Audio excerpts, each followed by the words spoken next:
Thank you for the introduction, Simon. I'm going to start for thanking everyone for coming. I can see some familiar faces in the chat and here, of course. It's good to see you all, guys. I'm going to be talking about my thesis, which is called Automating Multimodal Data Storytelling for Embodied Learning, which was supervised by Professor Roberto Martinez Maldonado, Professor Simon Buckingham, and Professor Kirsty Quito. I wanted to thank in advance to Dr. Jean Lunchua and Dr. Jishan Tai, which is on the chat, for being part of the evaluation committee. So, oops. Okay, so let's start talking about embodied team learning. Embodied team learning implies develop theoretical procedural knowledge, learn from bodily experience, such how to interact with various physical and digital devices and how to interact with others. It normally occurs in multidisciplinary teams, so students are expected to learn effective teamwork and communication skills as well. Professional development and training often require that the students reflect on critical events or mistakes they may have made. Reflection after an activity is important to recognize how our personal and team activity may have contributed to outcomes or can contribute to further development of competencies or can contribute to improvement future events. So what happens now is embodied team activity can occur in rapidly evolving and busy environments where key actions are often difficult to capture for further reflection. So let's have a look to the learning context that I used to support the evidence for this research. And they're designed to have an idea of how complex they can be. This is the learning context one, which was on a nursing scenario. Here, nurses are working to help someone which is recovering from a surgery. In this scenario, so you can see there's normally 6 or 7 teams working in the same space. There's different beds, different teams, and this is at UTS. Part of the learning design define specific roles. So they are very well defined roles, and there's different activities that students are supposed to perform, or highly effective teams normally perform a set of actions. You don't need to read all the actions. This is just for you to give you an idea of how complex it can be. We also had the chance to cover this second context, which was also in the nursing scenario.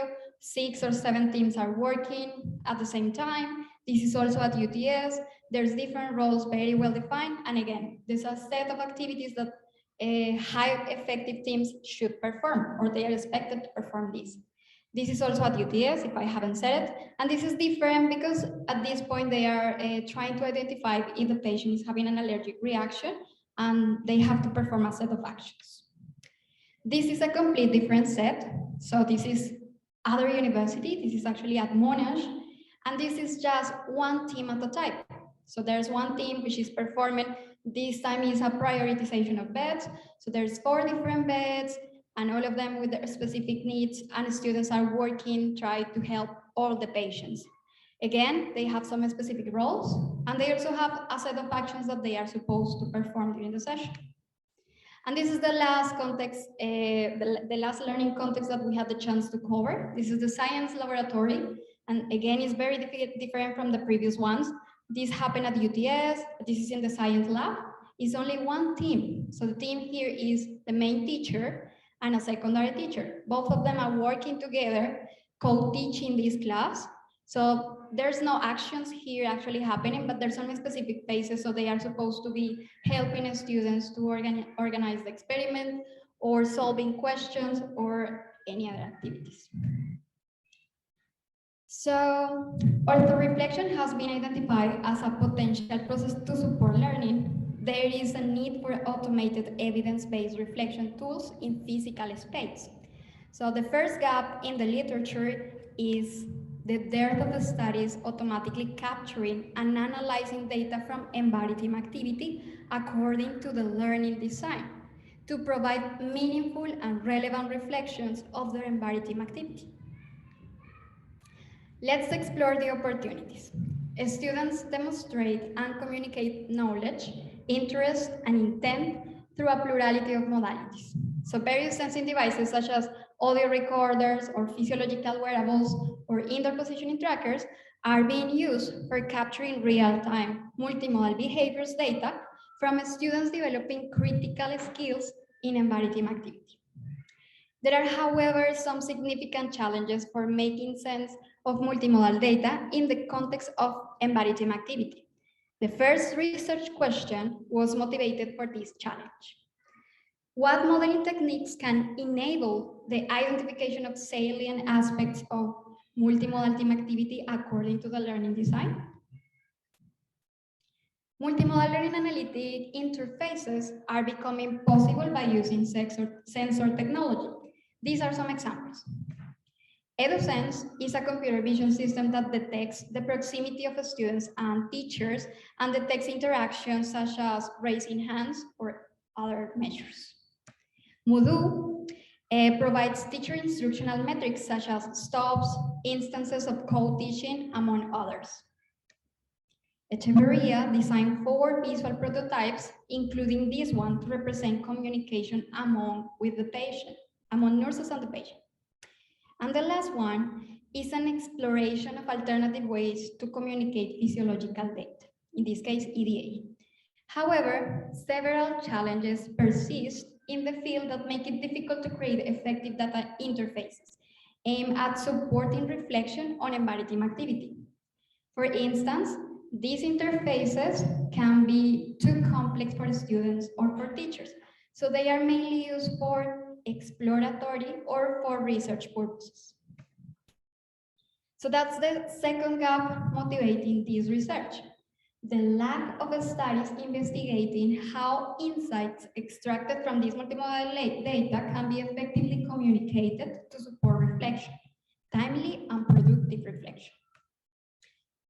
Only very few studies have explored alternatives to simplify the multimodal learning analytic interfaces. Here are some examples. The transcript provides a visual description of actions in the timeline, while teams use a tabletop based on log data. Echeverria proposes the generation of explanatory visualizations, using data storytelling principles to help an audience effectively to understand what's important in the visualization. And more evaluation is needed. However, it remains a challenge to explore alternative ways to communicate meaningful insights extracted from this multimodal data. Our motivation for research question number 2. How can insights be extracted and communicated to support reflection on embodied team activity? And more evaluation is needed to investigate research question number 3. To what extent can students reflect on their embodied team activity using these multimodal learning analytic interfaces? My thesis engaged research in multimodal learning analytics and human-centered learning analytics, as it reinforces the need for human inference and deep awareness of the learning context. And data storytelling, the last one, to generate meaningful and useful interfaces to support reflection process. Therefore, once we have evaluated interfaces designed in the previous research question, so the final research question is, to what extent can multimodal learning analytic interfaces for teachers and students be automatically generated? So this is the whole thesis context, as I told you. So we revised some literature, we identified 2 different gaps, and we have an applied problem and 4 research questions that I just explained. Now let's explore the thesis methodology, the conceptual framework that I use, and the different studies and contributions of my research. To address the research questions, I follow a mixed method research, which commonly involves the following steps. So to start, we collect some quantitative data. So this is how we normally set the scenarios. So students normally wear some bracelets, they wear some waste bags when they carry some trackers or the indoor positioning trackers. They were microphones. There's some videos in the settings. And of course, we collect some observations as reference for us to know what was happening during the scenario. And we also collect some logs from the patient mannequin, which is available there in the room. So this is how we normally do. For the co-teaching scenario, only actions and positioning data was used. Then we ran some quantitative data analysis. The objective of this step is to translate raw data into educational meaningful insights. Let's explore an example.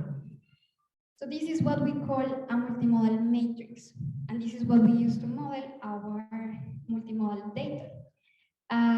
So pretty much we use this to provide context to the multimodal data. So I'm gonna explain what's in this table. So we have columns, and these are the multimodal observations. Then we have segments, which are the rows of the table, and it represents instances of the team behavior. In our study, every row represents 1 second of the embodied team activity. Then we also have additional columns that can be grouped into dimensions. In this table, you can see the epistemic, which is commonly associated with actions, the affective, such as stress or cognitive load, but there's others, such as physical, like the localization of students or nurses, and the social, or the communication, which is happening during the team activity. For actions, we represent the absence or the presence of certain actions as binary flags, 1 or 0. 1 means that the action was performed, and 0 means that the action wasn't performed.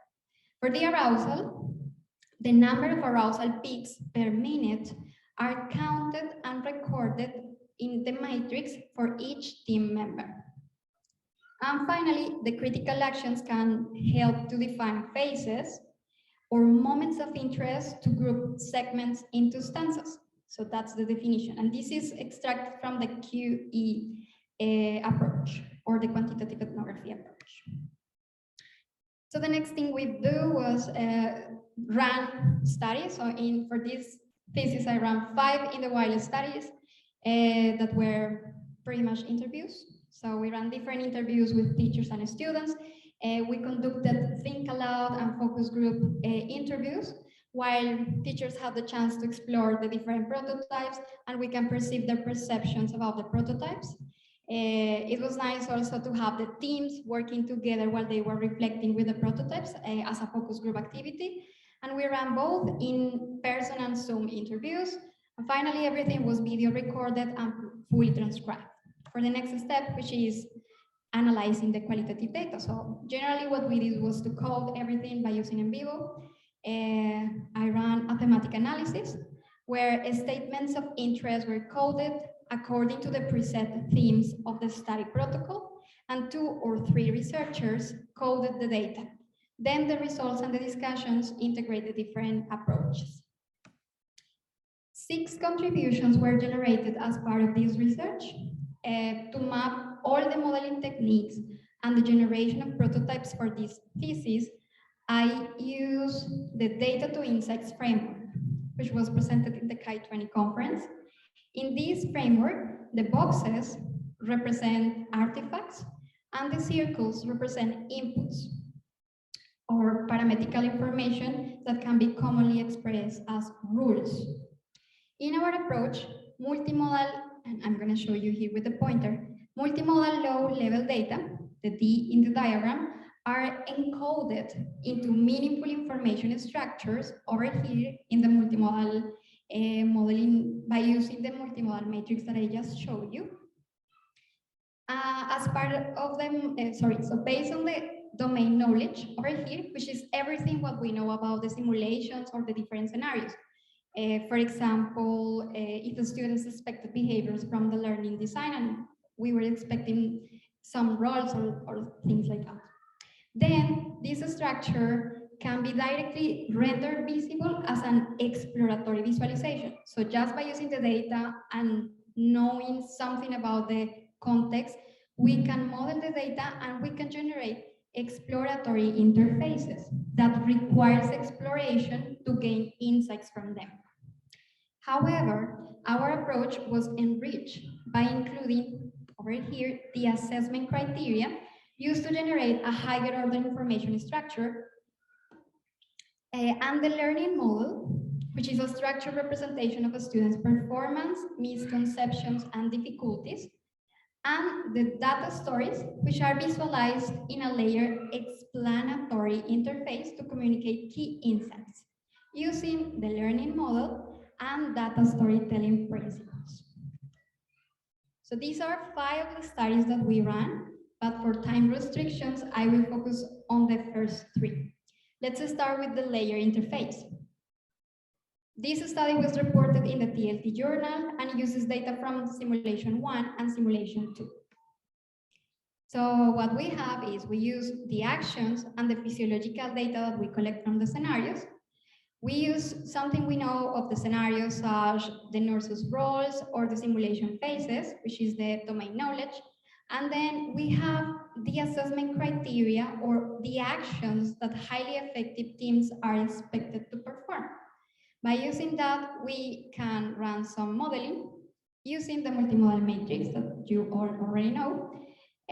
So this is the multimodal learning, multimodal matrix resulted of modeling actions and physiological data that I already explained above. To this point, we can get an exploratory visualization, as I told you already. So this exploratory visualization is based on the action that the students perform, and this is pretty much indicating who did what and when. So it's a timeline indicating the actions, which are the blue dots, some description, and some specific time where they exactly perform those actions. This is what we call an exploratory prototype, because the student needs to find the insights by their own. Data storytelling elements can be used to communicate the team outcomes by using rules. So we can set some rules to improve this exploratory prototype. So for example, we can include highlighted elements, titles to validate the specific purpose of the visual, shaded areas, and as a result, we can have something like this. So this is prototype for simulation 2. And here you can see that we are using some titles. Students have the chance to click on each of the learning objectives that were defined by the educator, and they can see, for example, if they miss a specific actions, such in this case, they perform well, and they can see a message and a blue color shaded area, but they can also see some yellow areas that something probably was missed, such in this case, they missed the vital signs validation after a critical reaction from the patient, for example. They can also explore the other learning objective. In this case, they can see the timeliness. So in this case, they react very quickly to stop the IV device because the patient was suffered from an allergic reaction, and it was in less than 5 minutes, and students can see the actual time where they perform actions. In this case, they miss an action and they are able to read what they missed and probably the Windows time where they were supposed to perform that action. Then we were able to visualize the physiological data in the form of arousal peaks.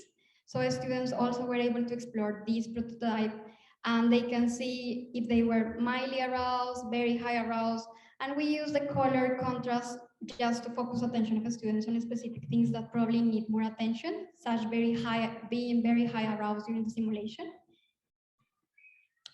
And an additional layer was generated to explain the rules used to generate the data storytelling elements. And these explanations are the pedagogical intentions from the educators. And students also have the chance to explore this, and they can see what are those rules that teachers are using to evaluate their progress or their work. So as a result of this study, we ended up with 3 explanatory interfaces to communicate errors based on the sequence of actions, the frequency and the timeliness of action. We also have the arousal levels prototypes for nurses and the rule-based algorithm explanation. By using this prototype, students reflect upon opportunities to improve, specific skills and knowledge they need to master, revision to their strategies to tackle different situations in the future, the accuracy of the team and individual judgment about performance, and their collaboration and teamwork strategies. We ran a survey, and this survey presents the students' perceptions of the layers and the different prototypes, the exploratory and the different layers that they were able to click on. So generally the layers were perceived as positive and useful to support the reflection after their simulations. This study explored 3 alternative ways to communicate data stories to the timeline presentation that I introduced in the previous study, and 2 new prototypes. So the interfaces are based on the multimodal modeling of actions and physiological data explained above, and uses 4 principles over here from the theory of cognitive psychology and visualization sciences. So they are very similar to the data storytelling principles that we use in the first study. So these are include elements that focus attention on specific elements of the visualization, practice some decluttering techniques, such as removing noise or removing elements that are not needed for the presentation, use some narrative explanations, annotations, and text, and to choose an effective visualization to present the data. So in this case, this is the second prototype that we present as part of this study, and this was evaluated with teachers. Colors was used to emphasize errors and drive audience attention to the learning outcomes, yellow for errors and blue for asserts. To declutter, we remove unnecessary elements such as text or other visual clutter. So we use ticks and crosses to focus attention on specific elements in the visualization. And we include some narrative to summarize key insights on errors and the rules in the first column to explain how these outcomes are generated. The last prototype was a written report, which also presents the outcomes of the class, uses pre-attentive attributes in the text, because this is a written report, such as underscore and bold to highlight specific elements. So you can see there's some highlighted elements as part of the text. There's variations of colors in the intensity of color that was used to communicate the arousal peak levels of nurses. So the results. After the exploration, teachers perceive these prototypes, and I'm going to summarize what they say. So they can see opportunities on this first interface. So they say that they can tailor messages to describe the meaning of data points. They can see colors, very helpful for teachers to group data in a meaningful way. They can see, of course, a challenge. So it can be effective to navigate details, but not for teachers to gain a wide view or a wider view of the classroom activity. Then for the second prototype, they can see opportunities such, by using this prototype, they see this like, this is useful for them to quick identify the whole performance of the class, because this is a tabular format. They can see all the teams that were performing and they can see their outcomes immediately. Then they can see some challenges in this one, because these can be very general and they can lose details of a specific performance of teams. Then this other prototype, the teachers mentioned that text highlight and de-emphasize elements of the classroom outcomes, and that these can be actually useful to inform the learning activity design. Then they can see also some challenges. So they see this is a textual information and I probably require some additional time to understand what's trying to tell me. So they will need some time to reflect on it. So, as part of the results, some of the envisaged uses of these prototypes are expressed by educators. So they say this can be useful to support the debriefing, which happen after the simulation. So nurses normally have these sessions, and teachers mentioned that these prototypes can be useful to support those sessions of reflections. They can be used as evidence-based feedback tools.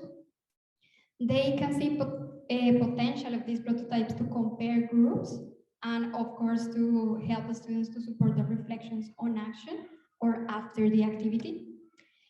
And they can see potential also in using these prototypes as part of the learning design for an assignment or an activity that students can do to reflect on how well they did or others did.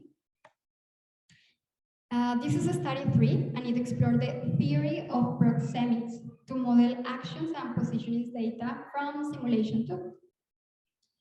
The modeling approach for this study maps from low-level data. So in this case, we focus on positioning data. So we use X, Y coordinates, body rotation, and the spaces of interest to 3 different higher order proxemic constructs: the co-presence in interpersonal space, the social spatial formations, and the presence in spaces of interest, which I'm going to explain later, with the purpose of addressing meaningful questions that an educator may formulate to generate with the students in dialogical feedback, such were nurses near the team leader during delegation, so they can know that by using this, or questions that could be interesting for researchers to analyze teamwork activity in general, such what team members were interacting with each other. So let's explore each construct. Classic work on proxemic outlined 4 types of interpersonal spaces based on distances: intimate, personal, social, and public. Most interpersonal interactions tend to occur under 1.5 meters.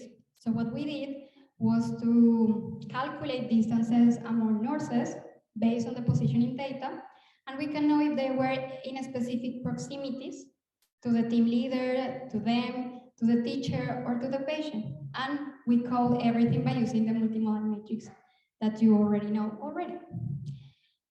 So the second is about F formations or facing formations. And it refers to the ways people cluster so that they can have direct and equal access to one another. There are different formations, such being in circular formation, side-by-side formation, face-to-face formation, or L formation, and this is based on theory. Using the X, Y, and the body rotation, it is possible to validate the students' F formations and represent them by using the multimodal matrix. So during the whole simulation, we can know if the students were on a specific formations, if they were face-to-face, and it can be useful, for example, to know if they were in close proximity while they are administering medication or something like that, because that's mandatory. They have to be at least 2 of them to provide medication, and teachers are interested on that. Based on Edward Hall theory of proxemics, spaces of interest were classified in 3 types: fixed, semi-fixed, and dynamic. These are the spaces of interest for simulation 2, each of them with a clear meaning for the activity. So, for example, they have been close to the IV device, which in this simulation means that they can be stopping the IV fluid or configuring the IV fluid device. And there's many others, such being near to the patient, at the patient mannequin, and so on. Thus, those spaces of interest can be modeled using the multimodal matrix that we are familiar with. And in this representation, 0 is an absence of, that means the student was not there in that physical space, or 1 for presence, which means that probably the student was there in a specific moment during the simulation. Per each construct, exploratory vignettes were generated. I'm going to show you those. So for the first one, the co-presence in interpersonal spaces, social network analysis, SNA, was used to generate full social networks and ego networks that represent percentage of time that nurses spend among each other or close to the patient. So we can have representations like this one to see if the team was close to the team leader during delegation or how close they were. Or we can have representations such this one to know if during a critical scenario or during a critical moment, students were close to the patient taking care of him. For the social spatial formation, the formation were visualized using an algorithm that automatically detects formations. In this example, team A didn't exhibit any specific formation, while the visual outcomes of team 9, 10, and 11 show particular F formations during the IV fluid stopping task. So they were in a side-by-side formation or forming L shapes.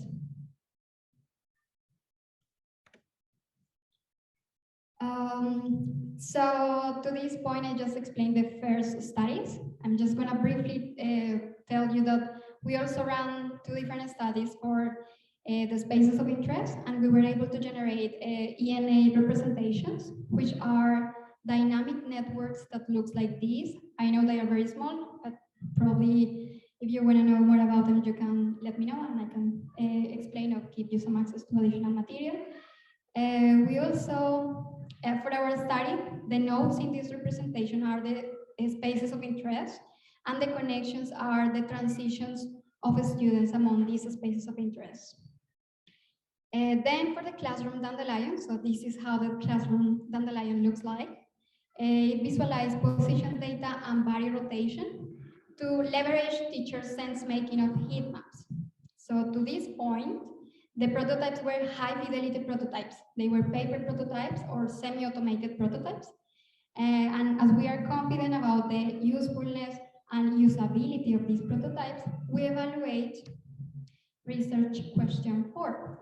To what extent can these interfaces be feasible to automatically be implemented or generated? So a proof of concept was defined and implemented to address research question 4. The conceptual framework, the abstraction, works as a reference to map a modular functional architecture that looks like this. The functional architecture consists of 4 components. The first one, which is the context modeler, is responsible for structuring the assessment criteria and parametrical data, which describes the learning context. The second component is the multimodal sensor data capture, is responsible for identifying, collecting, formatting, and storing all the different data sources available for the embedding activity. Third one, the multimodal modeling, is responsible to create the different multimodal matrices. It combines, filters, aggregates, and summarizes the matrices depending on the assessment criteria defined by the educator. And finally, the data storytelling generator uses the inputs from the teachers, from the context modeler, and the outcomes of the modeling over here as the learning model, and generate multimodal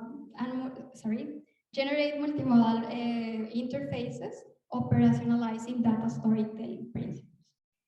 Enhancements such as title, highlighted points, enclosure areas, text, explanations, and different alternatives of prototypes can be generated by using this functional architecture. The functional architecture was deployed in a reference implementation. The feedback was positive, and detailed qualitative analysis of these sessions is underway, but beyond the scope of this thesis to report. So we have the chance to evaluate the context modeler with 7 nurses teachers. Then we also were able to validate the multimodal sensor data capturing data from 224 students in 38 classes for 4 different weeks. And 41 students volunteered to participate and explore the different prototypes that we generate as a result of this implementation. So I'm going to show you this here. A small demo. Hopefully everyone is listening to me. I'm going to show you a small demo if I can find the mouse. Where is it? Okay, there we go. So this is what we call the context modeler in the functional architecture. So teachers have the chance to create the specific rules to define their feedback. So it can be based on sequence, or normally they have different actions that require a sequence, something happening after or before another action. They can create also feedback in terms of timeliness. If they require that an action needs to be performed with a certain timeliness, they can structure that rule. They can also create rules based on frequency. Again, there's some actions that require certain frequency, such validating the vital signs every 5 minutes. So they can set that type of rules.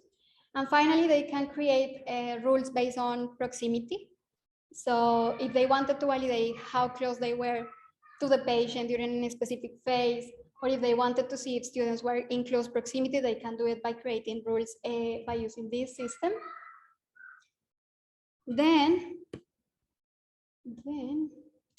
as soon as the teachers create the assessment criteria, they are able to see immediately outcomes from the rules that they create. This is the timeline that we have the chance to explore during the presentation, but this is an exploratory prototype. As you can see, students need probably to explore to gain some insights from the visualization, but they can see the different assessment criteria that the teacher have created to see if they succeed on a specific learning objectives, or if they fail, like for example, if they react slowly doing a specific action, such in this case, they were supposed to seize the PCAs very quickly, but they spend more time than expected, and they can see that by using the application, and so on. They can also see the rules based on positioning. So by using the indoor positioning data that we collect, we can aggregate the data and we can see, for example, this is for the prioritization of bed scenarios, so they can see if they were in close proximity to any of the beds, and they can see how the percentage of time that they spend on each of the beds. And they can also have a look to this nice representation to see how close they were to the main patient, all of the nurses, and they can see probably if they weren't close, they can start reflecting where I was if I was not with the patient or something like that. This is representing how close they were among each other. So this is the type of visualization that they can explore. And they also have the chance to explore a report, also similar to the ones I show you guys. So this is a tabular representation, and they can see very quickly the outcomes of the team. So they can see if they fail on specific aspects or not, and they can complement this with some visuals specifically for the positioning data. So that was a very quick demo. Now we can keep going with the discussion. So I don't know if I have to keep working with this. Okay, so the modeling techniques explored make it possible to gain a higher level of understanding of multimodal team activity. So we use QE, or quantitative ethnography theory. We use other theories such as the proxemic theory. We use the learning design, and we use the teacher's pedagogical intentions. So from a human-centered design perspective, the modeling techniques are considering the teacher's voices and are providing tools aligned with the students' needs for reflection, because we are considering things that are related to the activities that they are doing. This thesis proposes and uses methodology to elicit student expected behaviors by teachers. So we use the theory of proxemics to elicit some of the expectations of the teachers in terms of spatial behaviors. So they are expecting some interactions with the students, some social arrangement, some spaces of interest that being more busy than others. So this is what they were expecting. We propose a methodology to elicit these different elements from teachers. And there's actually a derived research going on right now, which is focused on students' physiological behaviors. So they are exploring how the students are supposed to be feeling in terms of stress or cognitive load, because teachers also have some expectations about that. Then this thesis demonstrates that embodied team activity data can be visualized in the form of exploratory prototypes or explanatory prototypes, and it can be done in different learning contexts. In our case, it was 3 different nurses scenarios and 1 co-teaching scenario. Of course, the exploratory prototypes can be probably more useful for research purposes. Teachers can able to navigate through the different exploratory prototypes, and they can gain some insights from the data. So the design of prototypes also consider teachers and students' voices. So we work hand by hand with teachers and students to generate these designs just to cover their needs.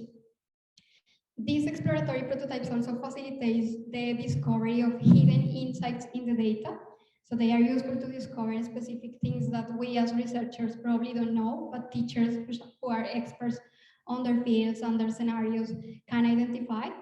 Such in the ENA, we noticed they were able to, just by having a look to the visual representation, they can see if teams were working autonomy or if they need more help from the teacher, and they can probably plan some interventions based on that.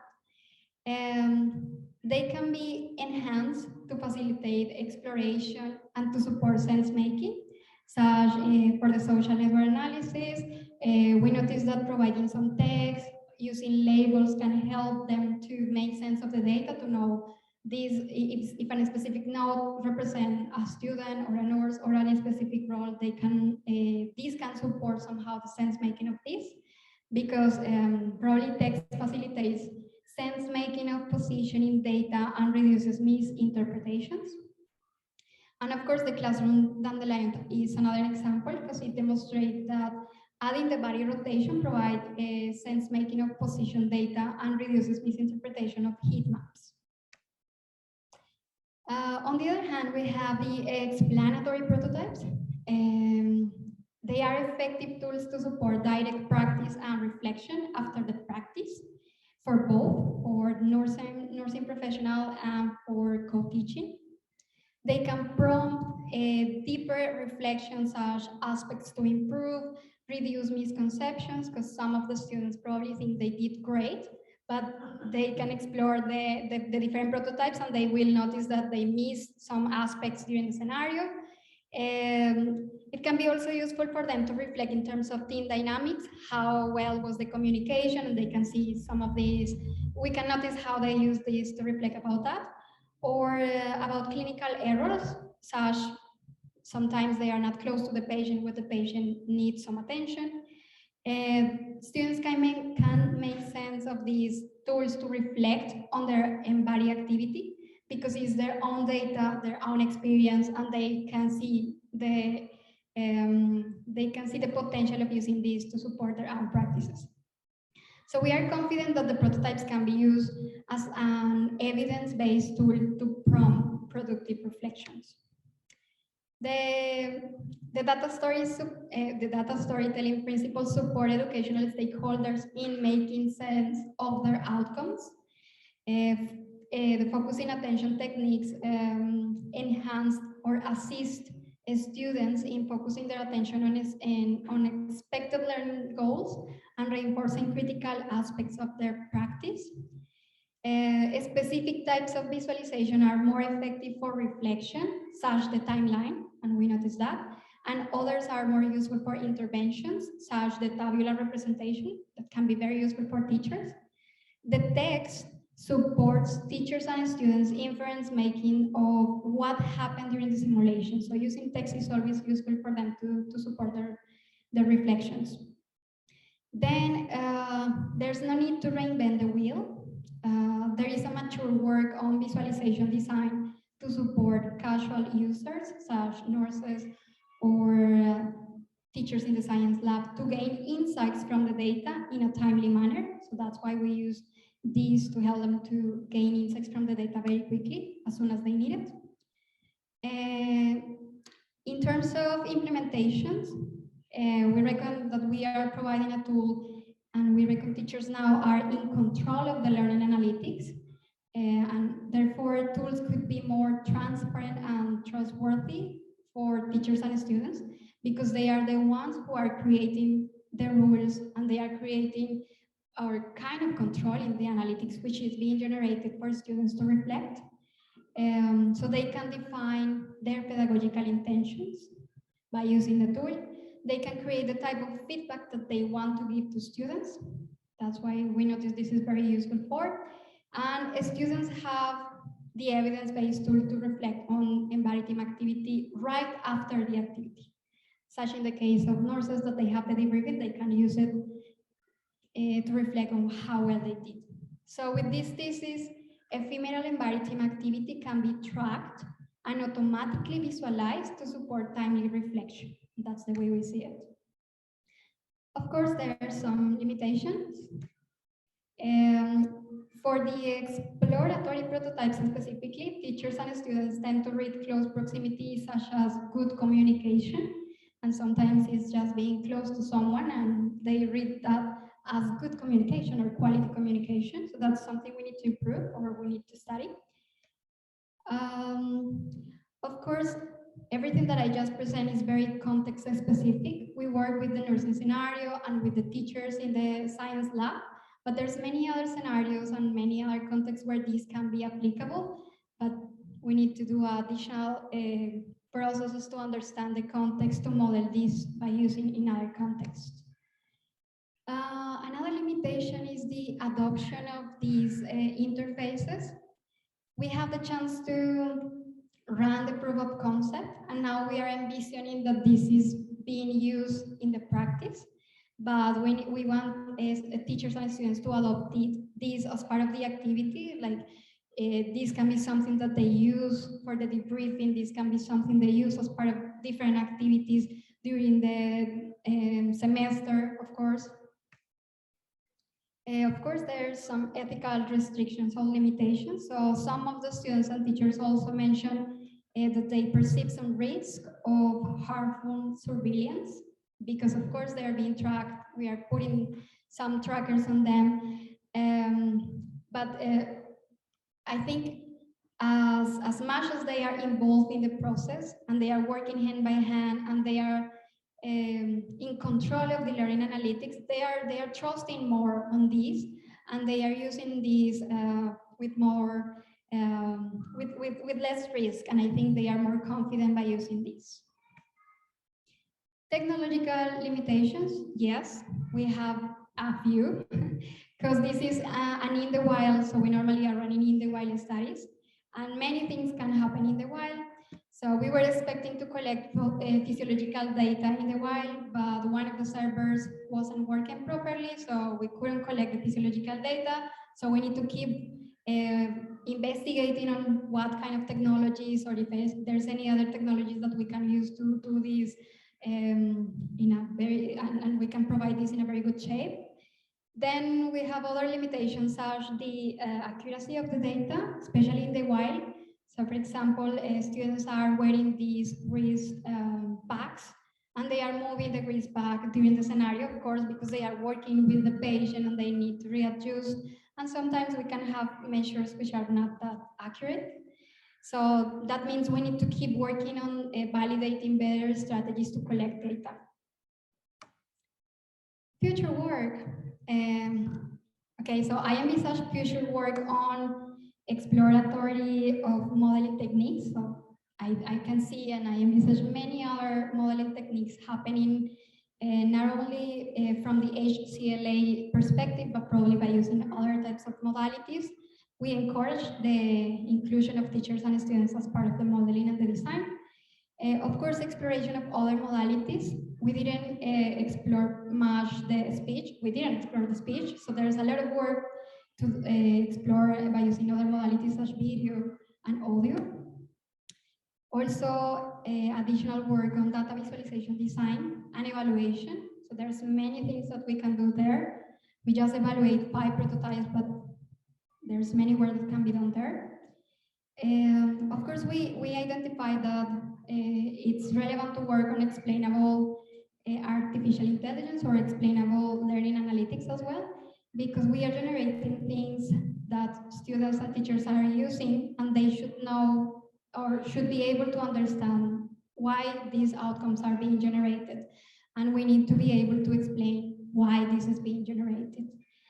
So we need to keep them in the loop. Of course, this can be applicable in other contexts. That can be future work to see how can we apply these in other contexts, such pharmacy. And of course, once this is being used during the debriefing sessions, it would be great to see what's the impact of these interfaces on the maritime learning and in practice, pretty much. So we wanted to see how this is really supporting learning and teaching. And this is all for me. Thank you so much for your time.